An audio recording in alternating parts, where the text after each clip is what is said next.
अस्सलाम वालेकुम। उम्मीद है आप सब ठीक ठाक होंगे। मैं हूं आपका भाई मोहम्मद यूनुस और आप लोग देख रहे हैं अवेलेबल एजुकेशन। आज मैं आप लोगों के लिए दोबारा जो एनाटमी का सीज़न हमने शुरू किया था, एनाटमी एंड फिजियोलॉजी का सीज़न जो सीरीज़ हमने स्टार्ट किया था जिसमें हमने 20 एमसीक्यूज किए थे, और ये आज उसकी सेकंड वीडियो है। पहले वीडियो में मैंने आपको बताया था कि देखिए ये हमारे पास सारे जो है ना, ये पास पेपर यहाँ पर मौजूद है। ये फर्स्ट सेकंड थर्ड फोर्थ इस तरह अनवर्ड भी इंशाल्लाह हमारे पास आएंगे।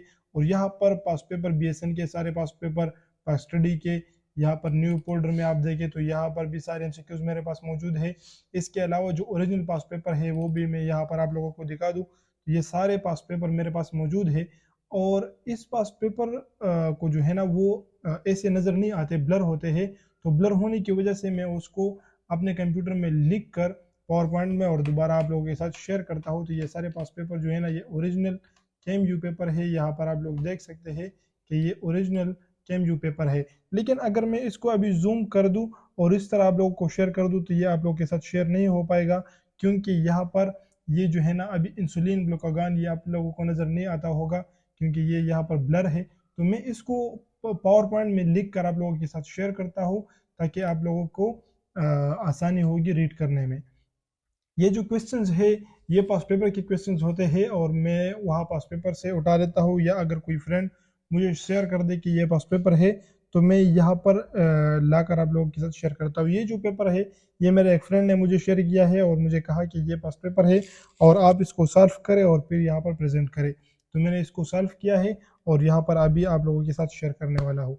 तो चलो स्टार्ट करते हैं। क्वेश्चन नंबर 20 तक हमने सॉल्व किए थे। अगर वो वीडियो आप लोगों ने नहीं देखी है तो फर्स्ट जाके वो वीडियो देख ले, एंड फिर आए ये वीडियो देखे तो आप लोगों को कंसेप्ट भी याद होगा और थोड़ा बहुत आप लोगों की जो डाउट्स है वो भी क्लियर हो जाएंगे, एंड पेपर भी आप लोग सॉल्व करेंगे और आप लोग पेपर के लिए तैयार रहेंगे। चलिए स्टार्ट करते हैं क्वेश्चन नंबर 21 से। Allergy and inflammatory response are caused. Inflammatory क्या है? जब कोई कट लग जाए हमें, या कोई भी हमारे जो स्किन है या कोई भी आर्गन है वहाँ पर कट आ जाए या कोई भी इंजरी आ जाए तो वहाँ पर डायरेक्टली वो जगह स्वेल हो जाती है, रेडनेस आती है, पेन होता है वहाँ पर। इसको हम इन्फ्लेमेशन कहते हैं। ठीक है।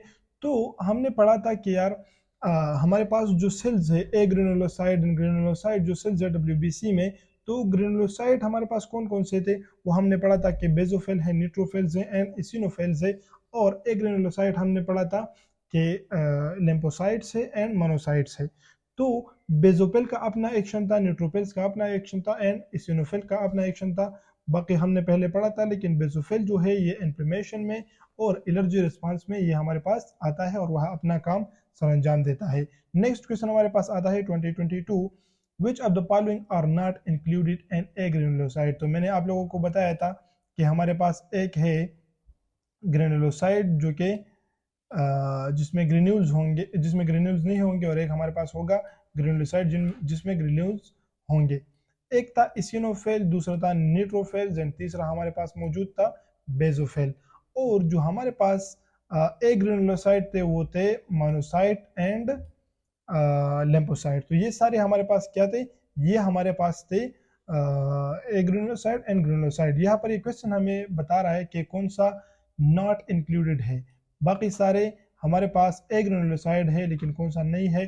तो इसिनोफिल जो है ये हमारे पास ग्रेनुलोसाइड है और ये इस क्वेश्चन का करेक्ट ऑप्शन है। नेक्स्ट क्वेश्चन हमारे पास जो आता है वो है मैक्रोपेज एंड लीवर आर कॉल्ड। मैक्रोपेज सबसे पहले क्या है? मैक्रोपेज जो सेल को इनगल्फ कराते हैं, पेगोसाइटोसिस कराते हैं, एनगल्फिंग कराते हैं। इस तरह पेगोसाइट सेल्स जो है ना वो भी मैक्रोफेजेस है। तो मैक्रोपेजेस जो लीवर में मौजूद है उसको हम कुफर सेल्स कहते हैं। ठीक है। नेक्स्ट क्वेश्चन हमारे पास आता है question number 24, which of the following plasma protein maintain normal osmotic pressure. Normal osmotic pressure क्या है? और फिर हमारे प्लाज्मा में विच of the following plasma protein, वो प्लाज्मा प्रोटीन कौन सा है जो हमारे ऑस्मोटिक प्रेशर को कंट्रोल करता है? वो हमारे पास है एल्बुमिन। नेक्स्ट क्वेश्चन हमारे पास आता है question number 25, in ABO group blood group system antigen are found on the surface of which type of cell. देखिए जी, यहाँ पर बता रहा है कि एबीओ ब्लड ग्रुप पर एंटीजन कौन सा होगा। सॉरी कौन से सेल्स पर होगा, तो आरबीसी पर होते हैं, क्योंकि प्लेटलेट्स पर और डब्ल्यूबीसी पर तो ये नहीं होते। आरबीसी के इर्द गिर्द हमारे पास एंटीजन पाए जाते हैं उसके सरफेस पे। नेक्स्ट क्वेश्चन हमें ये बता रहा है the volume of blood eject per beat of heart is refer to as. अच्छा जी, कार्डिक आउटपुट क्या है, स्ट्रोक वॉल्यूम क्या है, heart rate and blood volume क्या है, ये सारी चीजें मैं आप लोगों को बता देता हूँ। स्ट्रोक वॉल्यूम हमारे पास पर बीट, कार्डिक आउटपुट हमारे पास क्या है, cardiac output is the volume which ejected पर मिनट जितना वॉल्यूम हमारे पास ब्लड इजेक्ट करता है, बाहर निकालता है, हमारे बॉडी को देता है, वो कार्डिक आउटपुट है। Stroke volume the blood volume which ejected for beat, एक बीट में जितना वॉल्यूम हमारे पास हमारा हार्ट जो है ना वो बॉडी को डिलीवर करता है, तो उसको हम स्ट्रोक वॉल्यूम कहते हैं। हार्ट रेट हम किसे कहते हैं, जो कि पल्स रेट, इसे हम मालूम करते हैं कि एक मिनट में हमारा हार्ट कितने बार धड़कता है, ये हमारे पास है heart rate. And blood volume हमारे पास है कि कितना ब्लड वॉल्यूम हमारे सर्कुलेशन या बॉडी में मौजूद है। नेक्स्ट क्वेश्चन जो हमारे पास आ रहा है, between left atrium and right ventricle the wall is. देखिए जी, लेफ्ट एट्रियम तो ये हमारे पास लेफ्ट साइड की बात हो रही है, एंड लेफ्ट वेंट्रिकल तो ये भी हार्ट फॉर एग्जांपल यहाँ पर मैं आप लोगों के लिए ड्रा कर दूं, ये है हार्ट, वो आशिकों वाला दिल है, ठीक है। और इसको हम डिवाइड कर दे तो ये जो ऊपर है हमारे पास ये क्या है, ये है लेफ्ट एट्रियम, ठीक है। और जो ये नीचे वाला है ये हमारे पास क्या है, लेफ्ट वेंट्रिकल। अब इन दोनों के दरमियान में जो वाल है उसको हम क्या कहते हैं, माइट्रल वाल्व, ठीक है। तो यहाँ तक उम्मीद है आपको समझ आ गई होगी। एयोर्टिक वाल्व क्या है, पल्मोनरी वाल्व क्या है, ट्राइकस्पिड वाल्व क्या है, ये सारी चीजें हार्ट में मौजूद है। अगर आपने हार्ट की फिजियोलॉजी और एनाटॉमी दोनों पढ़ी है तो ये आपको जरूर आएगी। P wave and ECG denotes, P wave क्या है, सबसे पहले हमारे पास एक इस तरह का वेव आता है ईसीजी में, और इसको हम कहते हैं पी वेव, इसको हम तो कहते हैं क्यों आर एस, ठीक है। ये हमारे पास क्या है, क्यू आर एस कम्प्लेक्स है। और ये जो आता है फिर ये हमारे पास टी वेव आता है। ये क्यू आर एस कम्प्लेक्स में मेरे ख्याल ये क्यों है और ये आर है और ये एस है, अगर मैं गलत नहीं हो तो इस तरह है मेरे ख्याल में, ठीक है। क्यू आर एस कम्प्लेक्स है और ये पी वेव है। तो पी वेव हमें क्या शो कराती है, आर्टीरियल डीपोलराइजेशन। ये हमारे पास आर्टरीज है और इसकी डीपोलराइजेशन होती है, ब्लड आता है वेंट्रिकल में, वेंट्रिकुलर फिर हमारे पास क्या शो होती है, वेंट्रिकुलर डीपोलराइजेशन, और इसके साथ ये सिलसिला चलता रहता है। अच्छा जी, आर्टीरियल डीपोलराइजेशन पी वेव हमारे पास शो करती है ईसीजी में। अभी मैं थोड़ा सा ईसीजी को बोल गया हूँ लेकिन फिर भी आप लोग देख ले। Left atrium of heart receive how many pulmonary vein, pulmonary vein पहले सबसे क्या है, और फिर अगर आप देखें तो ये हमारे पास हार्ट है, उसकी फिर ये हमारे पास बेस होती है पल्मोनरी वेन, और पल्मोनरी आर्टरी हमारे पास क्या होती है, तो पल्मोनरी वेन वो है जो ऑक्सीजनेटेड ब्लड लेकर आएगा हार्ट की तरफ लंग्स से। और पल्मोनरी आर्टरीज क्या होती है, पल्मोनरी आर्टरी वो होती है जो डीऑक्सीजनेटेड ब्लड लेकर जाएगा यहाँ से किसकी तरफ, लंग्स की तरफ। 4 पल्मोनरी वेन हमें रिसीव होती है कहां पर, आर्टीरियल साइड पर, base of the heart. Question number 30 हमारे पास मौजूद है, spleen lying in abdominal cavity as ipsilateral to, एक एप्सी लेटरल है एक बाई लेटरल है, बहुत सारे ये हमारे पास टर्म्स है एनाटमी में। तो आप लोगों ने अगर एनाटमी पढ़ी है तो एप्सी लेटरल हमारे पास स्प्लीन के मौजूद है डिसेंडिंग कोलॉन, इस तरह मौजूद है। मैं अगर आप लोगों को बता दूं तो ये हमारे पास कोलॉन है और यहाँ पर हमारे पास स्प्लीन मौजूद है, ठीक है। तो ये हमारे पास क्या है, एप्सी लेटरल है।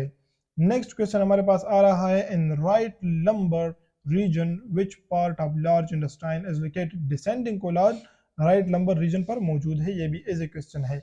Which of following cells secrete mucus in small intestine, small intestine में गॉबलेट सेल्स जो है वो म्यूकस को सिक्रेट करता है। The process which maintain internal environment of the body despite change in outside is called homeostasis. Homeostasis क्या है, जो हमारे बॉडी और एनवायरनमेंट के दरमियान, ये है हमारी बॉडी, ठीक है, ये हमारी बॉडी है, आपका एक दोस्त है और इसके इर्द गिर्द ये हमारे पास क्या है, ये हमारे पास इसका एनवायरनमेंट है।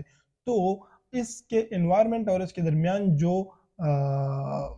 इसके दरमियान और एनवायरनमेंट के बीच में जो बैलेंस रखता है उसको हम क्या कहते हैं, उसको हम कहते हैं हीमोस्टेसिस, ठीक है।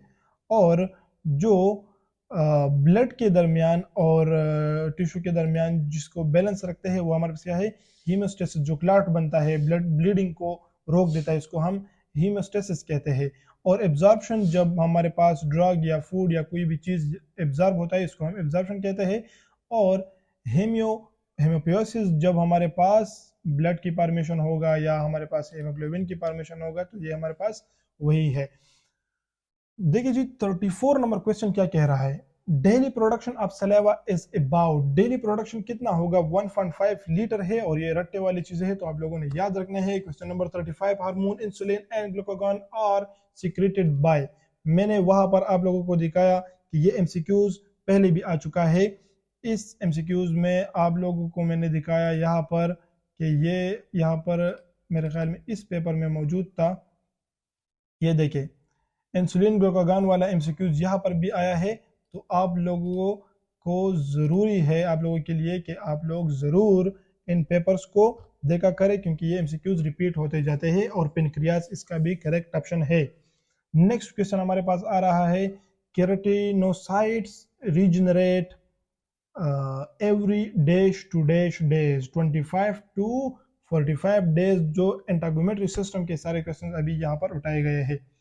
Dash cells arising from bone marrow and migrate to epidermis, तो ये लंगरहान सेल्स है, बहुत इजी क्वेश्चन है। Dash shielding the nucleus of keratinocytes from harmful ultraviolet light, melanocytes, ये भी स्कैन एंटागोमेट्री सिस्टम से उठाया गया है। Question number 39, dash help to regulate the amount of phosphate excreted by the kidney, बहुत ही एक ऐसी क्वेश्चन है और बी इसका करेक्ट ऑप्शन है हमारे पास। क्वेश्चन नंबर 40 आ रहा है, dash secrete growth factor which activate lining cells, osteocytes क्या है, बोन मैरो में पाए जाते हैं और क्या करते हैं, वो सीक्रेट करता है growth factor to activate lining cells. अच्छा जी, यहाँ तक हमने 40 एमसीक्यूज कवर कर लिए।